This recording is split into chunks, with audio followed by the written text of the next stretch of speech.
Assalamualaikum warahmatullahi wabarakatuh. Alhamdulillahirabbil alamin.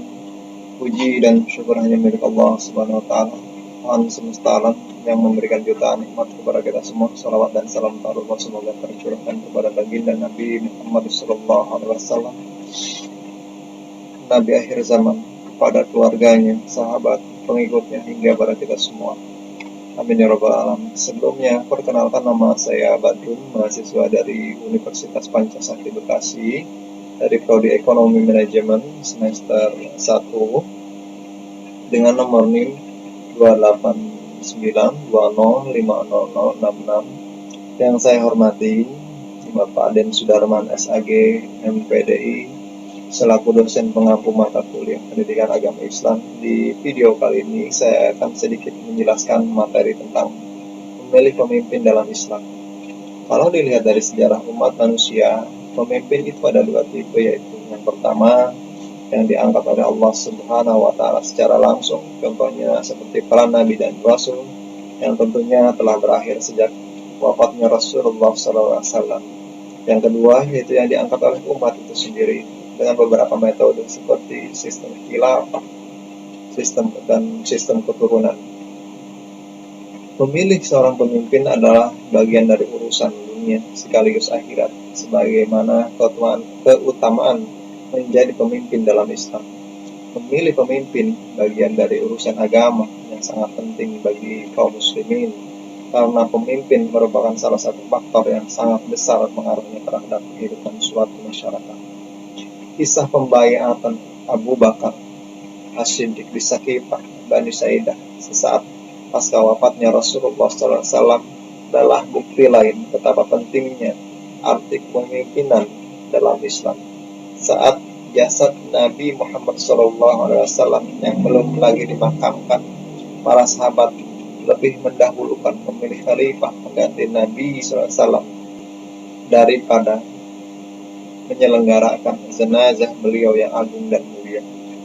Ada sebuah hadis riwayat Abu Daud dari Abu Hurairah radhiyallahu anha. Rasulullah SAW bersabda, "Idza kana salasa fi safarin falyu ammaru ahadahum." Yang artinya, jika ada 3 orang bepergian, hendaklah mereka mengangkat salah seorang di antara mereka menjadi pemimpin.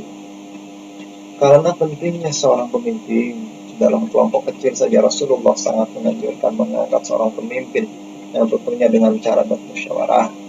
Ada beberapa kriteria yang tentunya harus dimiliki seorang pemimpin muslim, seperti siddiq, amanah, fatonah, dan tablik. Yang tentunya ini adalah sifat para nabi dan rasul. Untuk lebih sederhananya, seperti pernah kita dengar ayat yang bercerita tentang Nabi Musa alaihissalam menolong seorang wanita mengambilkan air.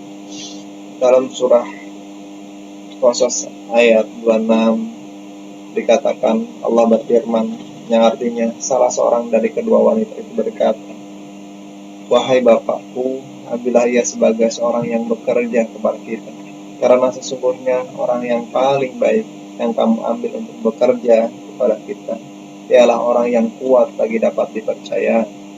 Nah, dari kisah tersebut beberapa ulama berpendapat pemimpin itu seyogyanya minimal memiliki 2 sifat tersebut, yaitu kuat, bisa dalam artian keilmuannya ataupun kuat dalam fisiknya.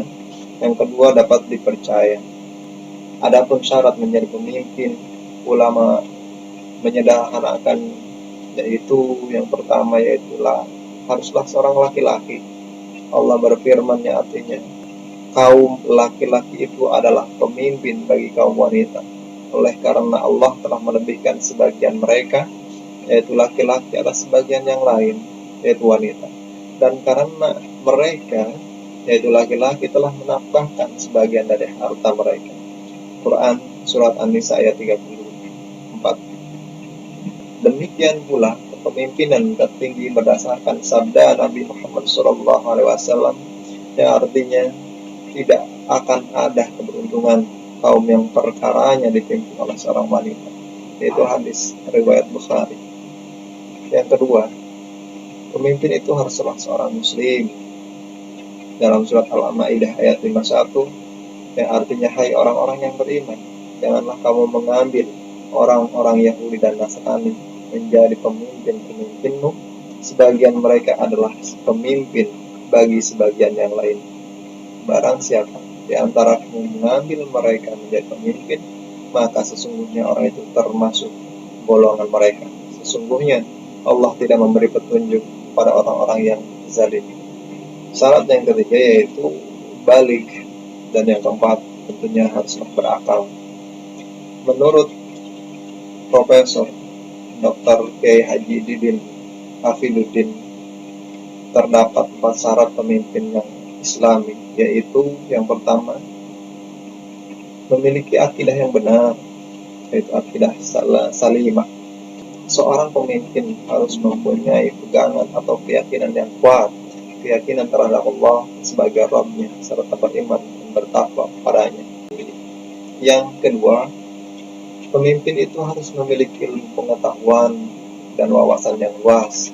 Pemimpin yang kuat fisik dan luas pengetahuan diperlukan untuk menjadikan umat yang juga kuat. Hal tersebut menunjukkan bahwa pengetahuan yang luas bagi pemimpin yaitu sangat diperlukan. Dan yang ketiga, pemimpin haruslah memiliki akhlak yang mulia, yaitu akhlakul karimah. Pemimpin juga berfungsi sebagai pendidik umat, maka pada prinsipnya pemimpin wajib memiliki sifat dan berakhlak mulia, dan sebaiknya perlu menjauhkan dari sifat-sifat yang tercela. Yang keempat, seorang pemimpin haruslah memiliki kecakapan manajerial, memahami ilmu-ilmu administrasi, mengatur semua kegiatan bawahannya, serta mengatur urusan-urusan duniawi yang lainnya. Mungkin hanya itu yang dapat saya sampaikan, dan apabila dari pemaparan tadi ada yang kurang berkenan dan berbeda dalam pemahaman teman-teman semua, saya mohon maaf, karena itu hanyalah mewakili pemahaman pribadi saya. Mudah-mudahan bermanfaat. Wassalamualaikum warahmatullahi wabarakatuh.